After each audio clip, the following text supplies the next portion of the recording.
한국 여행 가지 말자. 한국 방문 금지라니 이게 무슨? 한국 여행 가려고 5년간 돈 모았는데 돈을 많이 가져온 게 문제라면서 입국을 거부당했어. 지난해 11월 일부 태국인의 입국이 일부 금지되면서 한국 출입국 당국에 대한 태국인들의 불만이 증가했습니다. 한국과 태국은 81년 비자 면제 협정을 체결하여 관광 목적으로 90일 동안 비자 없이 체류할 수 있습니다. 그러나 한국에서 불법 체류자 수가 증가함에 따라 한국 정부는 2021년 9월부터 전자여행 허가제를 도입했습니다. 태국을 포함한 무비자 입국이 가능한 112개 국가의 국민들은 한국에 오기 위해 온라인으로 전자여행 허가제를 신청해야 합니다. 전자여행 허가 심사 시 불법 체류 전력, 입국 목적, 불법 취업이나 영리 활동 가능성 등을 심사합니다. 이때 입국 목적이 소명되지 않거나 입국 목적과 다른 활동이 우려되는 경우에 입국이 금지될 수 있습니다. 이에 더 까다로워진 입국 절차를 진행했습니다. 태국의 젊은 층이 부당하게 한국 입국을 거부당하거나 까다롭게 심사를 받았다는 내용이 SNS에 퍼지면서 이슈가 되었습니다. 저는 태국에서 기자 활동을 하고 있는 미국 출신의 셀레나입니다. 동남아시아 지역의 여행 전문 프리랜서 기자로 SNN, BBC, 방콕 포스트 등 태국 내외 유력 매체에 주로 기고하고 있습니다. 한국 여행을 가다가 입국 심사 과정에서 엄격한 인터뷰를 통과하지 못하고 돌아왔으니 얼마나 억울하고 화가 났을까요? 이때 태국 총리까지 나서서 이 문제를 외교부 차관과 논의하겠다고 할 정도였습니다. 그런데 이렇게 입국 심사가 까다로워진 배경을 보니 국내 불법 체류자 중 태국인의 비율이 78% 1위를 차지하고 있더군요. 2017년에 25만 명이던 불법 체류자가 40만 명이 넘어가고 그중에서 태국인 불법 체류자가 5만 명에서 15만 7천 명으로 3배가 증가하는 등 태국이 압도적인 1위를 차지하고 있습니다. 중국인 불법 체류자보다 약 2.5배나 많은 수치이니 정말 놀랍습니다. 이에 대한민국 법무부는 주한 태국 대사관의 불법 체류 감소를 위한 적극적인 노력을 요청하는 등 지속적으로 노력해왔습니다. 법무부에서는 태국에서 이슈가 되고 있는 사안에 대한 보도자료를 내며 전통적인 우방 국가이자 대한민국을 위해 6.25 전쟁에 참전한 고마운 나라로 태국과 태국 국민을 고맙게 생각한다고 했습니다. 향후 선의의 피해자가 발생하지 않도록 세심한 주의를 기울이겠다는 보도 내용의 현명한 대처라고 생각되었습니다. 저는 요즘 태국 내 한국 소프트 파워와 한식의 인기에 대해 취재하고 있습니다. 태국 내에서 한국이 엄청난 영향을 미치고 있기 때문입니다. 지금 태국에서 가장 영향력 있는 인물이 누구일까요? 수완두시대학교가 지난 12월에 설문조사한 결과입니다. 1위에 선택된 인물은 응답자의 28.1의 득표율을 얻은 블랙핑크의 리사입니다. 유명한 정치인이 2위, 배우 겸 방송인이 3위인 것을 비교해보면 얼마나 놀라운 결과인지 알 수 있습니다. 그녀의 인기는 태국 현지에서는 국빈급 대우를 받는다고 합니다. 태국은 계급이 나누어져 있는 사회입니다. 왕실 가족과 고위 정치인, 큰 기업의 오너 및 귀족과 같이 경제적, 사회적, 정치적으로 영향력을 행사하는 상류층과 전문직, 중소기업의 소유주 등이 중산층을 이룹니다. 대부분의 농민들과 도시의 노동자들은 서민층입니다. 리사는 바로 이 서민층인 로쏘 출신입니다. 상류층인 하이소가 아님에도 지금과 같이 자수성가한 태국인이라는 점에서 태국이 블랙핑크 리사에 더 열광하고 있습니다. 태국 요리 전문가이자 스위스와 태국 요리 교육센터를 운영하는 아버지를 두어 경제력은 서민 같지 않았으나 로쏘 계급은 아무리 돈이 많아도 하이소 계급과는 다른 취급을 받습니다. 유명한 태국인은 대부분 하이소에 속해 있습니다. 이들은 화교 또는 화교 혼혈로 본토인들에 비해 피부가 하얀 편입니다. 한국에서는 니쿤을 이야기하면 하이소 출신을 이해하기 쉽겠습니다. 재벌 가문 출신으로 태국 내에서도 유명한 기업을 운영하고 있습니다. 태국에서 한국의 인기가 커지며 한류를 한국의 소프트 파워라고 표현하며 태국 문화도 세계적인 소프트 파워가 될 수 있도록 한국의 정책 및 민관 협력을 본받자는 보도가 나오기도 했습니다. 한국 소프트 파워를 느끼는 것은 태국뿐만 아니라 미국에서도 느낄 수 있습니다. 미국에 있는 제 가까운 친구들도 전부 한국 드라마에 빠져 있습니다. 예전에는 많은 한국계 미국인들이 미국 문화에 동화되도록 강요받았을 텐데요. 입양되었지만 시민권을 얻지 못하고 살아가는 한국인의 이야기를 다룬 영화도 나왔습니다. 하지만 지금은 분위기가 바뀌었습니다. 태국을 보며 한류의 파워를 더 느낄 수 있습니다. 제가 태국에 처음 도착한 지 이제 7년이 지났는데요. 그때보다 지금 방콕의 한식당 수가 엄청나게 증가했습니다. 한국 패션 트렌드는 태국 트렌드를 결정하고 한국 영화와 드라마를 추천하는 콘텐츠나 포스팅을 심심치 많지 않게 찾아볼 수 있습니다. 지난해 큰 사랑을 받은 한국 드라마는 더 글로리를 1등으로 킹더랜드가 그 다음을 차지했습니다. 특히 태국 방콕에서 촬영된 10화는 현지 SNS에서도 많은 관심을 받았습니다. 배우들이 방문한 식당 및 숙박시설, 여행지에 대한 정보가 공유되기도 했습니다. 주인공들의 태국 여행 에피소드에 공개된 와사룬, 카오산로드, 아이콘시암, 아시아티크를 비롯한 방콕 주요 관광지가 소개되었으며 태국의 주요 먹거리가 방영되었습니다. 태국 관광청 부청장이 나서서 촬영지를 직접 보기 원하는 팬들이 세계에 있다며 태국에서 촬영해준 킹더랜드에 감사함을 표현했습니다. 태국 기자인 쏨차이와 한번은 방송산업의 차별성에 대해 이야기를 나누었습니다. 한국의 방송산업을 무척 체계적으로 분석했습니다. 팀 단위로 철저히 준비되는 대본과 작가와 감독에게 주어지는 역할의 중요성을 강조했습니다. 이는 한국 드라마의 품질을 높이는 결정적인 요소로 작용한다고 이야기했습니다. 기자는 한국 드라마 산업 종사자들 사이에서 공유되는 세계 최고가 될 수 있다는 믿음에 대해서도 언급했습니다. 이러한 자신감은 지속적인 품질 향상과 국제적 인지도 상승으로 이어진다고 했습니다. 그는 자신의 경험을 바탕으로 이야기하며 한국 드라마가 단순한 오락을 넘어서 예술성과 작품성을 확보하고 있음을 강조했습니다. 실제로 최근 제29회 크리틱스 초이스 어워즈에서는 최우수 외국어 시리즈 부문에 한국 드라마 4편이 후보로 오르는 쾌거를 이루었습니다. 이는 한국 드라마의 예술적 가치가 국제적으로 인정받고 있음을 잘 보여주는 예라고 할 수 있습니다. 한국 드라마가 단지 한국에서만 인기 있는 것이 아니라 전 세계적으로 그 문화적 영향력을 확장하고 있음을 실감할 수 있었습니다. 이는 한국이 글로벌 엔터테인먼트 산업에서 중요한 역할을 하고 있음을 의미하는 것입니다. 이처럼 한국 드라마는 전 세계 어디에서나 사랑받는 콘텐츠로 자리매김하고 있으며 앞으로도 그 경계를 넓혀갈 것으로 보입니다. 저도 이 이야기에 동감했습니다. 하지만 태국이 한국만큼 콘텐츠 사업을 발전시킬 수 있을지는 더 지켜봐야 합니다. 영화, 드라마, 시리즈 지원에 5억 2,500만 바트, 한국 돈으로 약 200여 5억 원의 예산을 편성했지만 정책과 검열 등 아직 넘어야 할 산이 많습니다. 제가 타이 기자와 이야기를 나누고 있는데 태국에서의 한류 유행을 이해할 수 없다며 불평하는 목소리가 들렸습니다. 그녀는 남편이 상하이의 은행에 근무하다 치앙마이로 발령받아 함께 이주하게 된 링링이었습니다. 코로나를 겪으며 장기간 도시 봉쇄를 진행하던 중국 공산당 당국에 질려 있을 때 마침 남편이 해외 발령이 나서 무척이나 좋아했다고 합니다. 태국이 불교 국가인 만큼 중국과 문화적 차이가 적고 외국인 혐오도 적으며 생활비가 저렴해 각광받고 있는 것입니다. 태국은 비이민 국가로 시민권 발급이 쉽지 않지만 비이민 비자를 발급받아 1년 이상 체류할 수 있는 다양한 비자가 있어서 그런 듯 합니다. 링링은 자유로운 태국이 좋다고 하면서도 자국의 문화에 대해 애정을 표현하는 경우가 많았습니다. 오늘 같이 굳이 한국 이야기에 불편한 감정을 보이지는 않았는데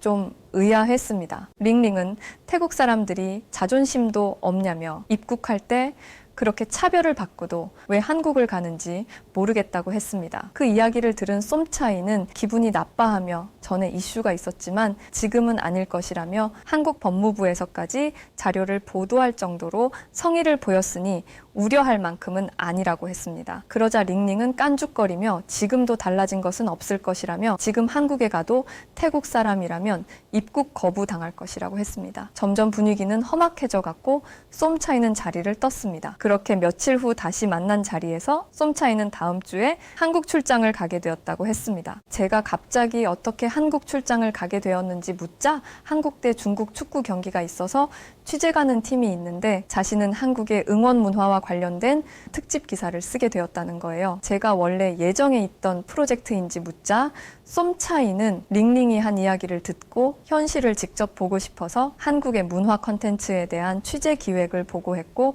어렵게 설득해서 가게 된 것이라고 했습니다. 전 예의 없게 말하는 링링 때문에 일이 커졌구나 생각하며 그렇게 말한 링링이 이해가 되지 않았고 혹시라도 또 태국인이라고 입장 거부당하면 어쩌나 걱정도 되었죠. 저도 한국의 문화에 대해서는 언제나 관심 갖고 있기에 취재할 겸 동행하기로 했습니다. 링링도 자신은 중국인이라서 통과될 것이라는 말도 안 되는 이야기를 하며 같이 가게 되었고요. 이번 축구 경기 결과에 따라 월드컵 본선 진출이 달라지기 때문에 더 흥미진진한 경기가 되었습니다. 저희는 공식적인 취재진은 아니었기에 경기장에서 직관은 하지 못했지만 오히려 경기 밖 응원을 경험할 수 있겠다며 기대했죠. 그렇게 저희 셋은 한국으로 향하게 되었습니다. 링링은 중국과 태국의 2026 월드컵 예선 이야기하며 이번 경기는 중국이 이길 것이라고 장담하더군요. 이번 경기에서 중국 축구의 천재로 불린 우레이가 선발 명단에 없어서 태국에 아쉽게 진 것이라며 말이죠. 중국 방송사들은 당연히 이 경기에서 승리할 것으로 예상하고 있지만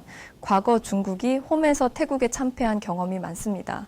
전 중국이 최종전을 한국에서 원정으로 치러야 하기 때문에 아시아 최종 예선 라운드까지 오르지 못하고 탈락할 가능성이 있다고 생각했지만 링링 앞에서는 차마 이야기할 수 없었습니다. 그렇게 저희는 한국에 도착하게 되었습니다. 입국 심사대는 항상 붐비기 마련인데요. 수많은 여행객들이 각자의 이야기를 품고 설레이는 모습이 느껴지더군요. 저희 셋도 줄을 서며 기다렸습니다. 첫 번째로 심사를 받는 사람은 저였죠. 저희는 대한민국 전자여행 허가를 신청했고 허가를 받은 상태여서 문제가 없을 것이라고 생각은 했지만 막상 심사를 받으려니 긴장되었습니다. 저는 여권과 필요한 서류를 제출했습니다.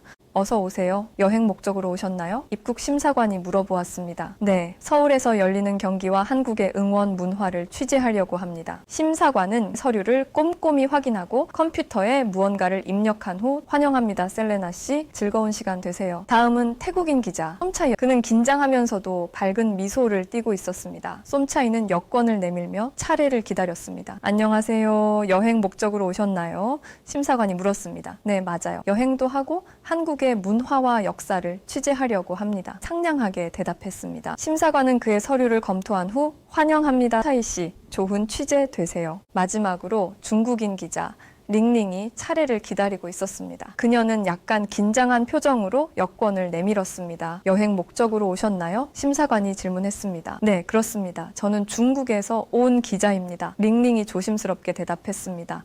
심사관은 그녀의 서류를 확인하기 시작하며 추가 질문을 하더군요. 링링은 대답을 준비한 메모를 찾더군요. 그런데 뭔가 제대로 답하지 못하는 것 같은 분위기였고 링링은 번역 앱을 사용하려고 했지만 휴대폰도 꺼졌는지 당황하더라고요. 몇 분이 지나자 심사관의 표정이 약간 굳어졌습니다. 죄송하지만 링링 씨, 추가 서류가 필요합니다. 잠시 대기해 주세요. 심사관이 말을 마치고 손짓으로 옆에 대기 공간을 가리켰습니다. 링링은 당황한 표정으로 옆으로 물러났고 그녀를 기다리는 수밖에 없었습니다. 무슨 문제라도 있나요? 조심스럽게 물었습니다. 글쎄요, 서류에 문제가 있는 것 같아요. 링링이 당황한 목소리로 말했습니다. 한편 는 링링을 위로하며 말했습니다. 괜찮을 거예요. 금방 해결될 거예요. 심사관은 링링의 짐을 열어보라고 했고 링링은 가방을 열어 짐을 하나하나 꺼냈습니다. 그런데 가방 한켠에 있던 과자, 봉지가 터지면서 과자가 여기저기 흩어졌습니다.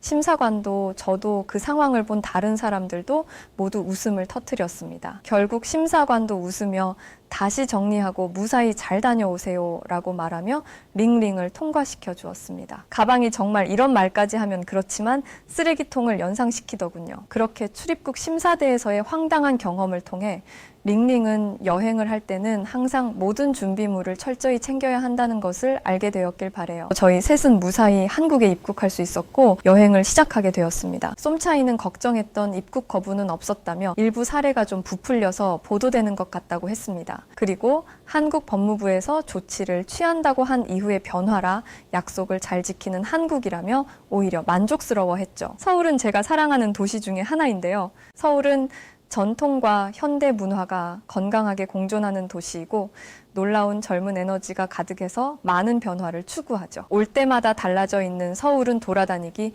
아주 재미있습니다. 음식이나 술 문화도 훌륭해요. 획기적인 음악, 정말 특별한 미술, 자신의 역사에 대한 애착은 말할 것도 없지요. 한국이 1980년대 등 과거의 어두운 역사를 청산하고 전통을 껴안아 앞으로 나아가는 모습은 놀랍습니다. 예를 들면 서울에 있는 수제 막걸리 바나 젊은이들이 운영하는 한옥 게스트하우스 같은 것들이 있죠. 이런 예들은 전통을 계승하되 오늘날의 세대와 공명하는 방식입니다. 전 한국하면 며칠 전에 두산 베어스 야구단의 경기를 보러 갔던 경험이 생각납니다. 한국 사람들이 경기에 열광했던 모습에 반했습니다. 응원 구호를 외치고 춤과 노래가 나오고 모두 피자와 맥주 등을 먹고 마시며 즐거워했어요. 팬들은 경기를 완전히 즐기고 있었고 그 에너지와 새로운 경험이 너무 좋았습니다. 전 그때의 경험을 떠올리며 이번에 축구는 치킨집에서 치킨을 먹으며 응원하는 게 어떤지 제안했습니다. 쏨차이와 링링 모두 좋다고 했습니다. 저희는 대형 스크린이 있는 치킨집에서 경기를 지켜봤습니다. 저희는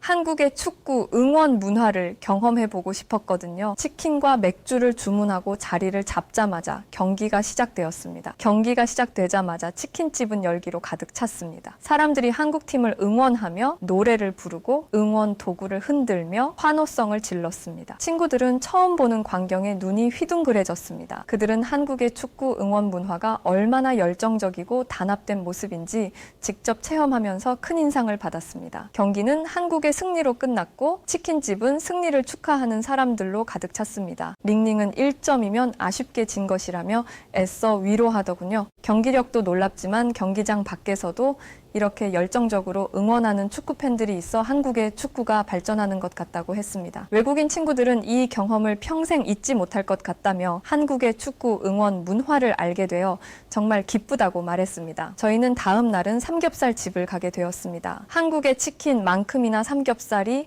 유명하고 나이를 불문하고 한국 사람들이 제일 좋아하는 음식 중 하나이니까요. 삼겹살집에 도착하자 이미 테이블마다 3, 3, 5 모여 술잔을 기울이는 사람들이 보였습니다. 고소한 고기 냄새와 정겨운 이야기 소리에 분위기가 너무 좋았습니다. 여기 삼겹살이요. 삼겹살이라는 발음이 너무 어려웠지만 직접 주문해보고 싶었는데요. 잠시 후 나온 불판과 두툼한 고기는 시선을 뺏기에 충분했습니다. 본격적으로 불판 위에 삼겹살을 올려 굽기 시작했는데요. 고기가 익어가는 비주얼과 고기, 냄새에 점점 기대가 되었습니다. 노릇노릇 익은 삼겹살을 그냥 먹자 직원분이 오셔서 소스를 찍어 먹는 거라고 알려주셨습니다. 왜 유튜브에서 많은 외국인이 삼겹살 먹방을 선보이는지 알겠더군요. 쌈장과 삼겹살의 조화는 정말 최고였습니다. 쌈이라는 것도 먹어봤는데요. 야채와 고기의 밸런스가 어찌나 적절하게 어울리던지 정말 건강하게 맛있었습니다. 사장님은 예전에 원래는 세겹살이라고 불렀다며 31년에 조선 요리제법에서 삼겹살로 불렀다며 삼겹살에 대한 유래도 알려주셨습니다. 식탁마다 있는 화로라니 직화구이를 이렇게 식당에서 맛보는 게 정말 신기했습니다. 삼겹살과 같이 먹는 소주는 정말 먹어본 사람만 아는 그 맛이더군요. 저는 소주는 처음에는 좀 알코올 향이 나서 좋은지 모르겠더군요. 그런데 이게 무슨 일인지 삼겹살과 소주를 같이 먹으니 느끼한 맛을 잡아주고 계속 고기를 먹을 수 있게 해주는 것 같았습니다. 그렇게 저희는 늦은 시간까지 소주와 삼겹살을 즐겼고 그날 저는 신세계를 맛보았습니다. 기름진 삼겹살을 먹고 난 후 깔끔한 소주로 입가심을 해주니 저는 평소에도 잘 먹던 술을 더욱 많이 먹게 되었고 이렇게 삼겹살과 소주로 즐거운 시간을 보내고 숙소로 돌아왔습니다. 한국인들은 삼겹살과 소주를 진짜 잘 먹는다고 이야기 나누며 이렇게 맛있는 조합이라면 매일 먹을만 하다고 하더군요. 일도 열심히 노는 것도 열심히 뭐든지 열심히 하는 한국인이라는 느낌이 들었습니다. 저희는 그대로 밤을 보내기 아쉬워 명동으로 가보기로 했어요. 명동역까지 지하철을 타고 갈 수 있다고 하니 쏨차이는 깜짝 놀랐어요. 사실 방콕에 놀러 오신 분들은 아시겠지만 태국은 대중교통 인프라가 아직 불편해요.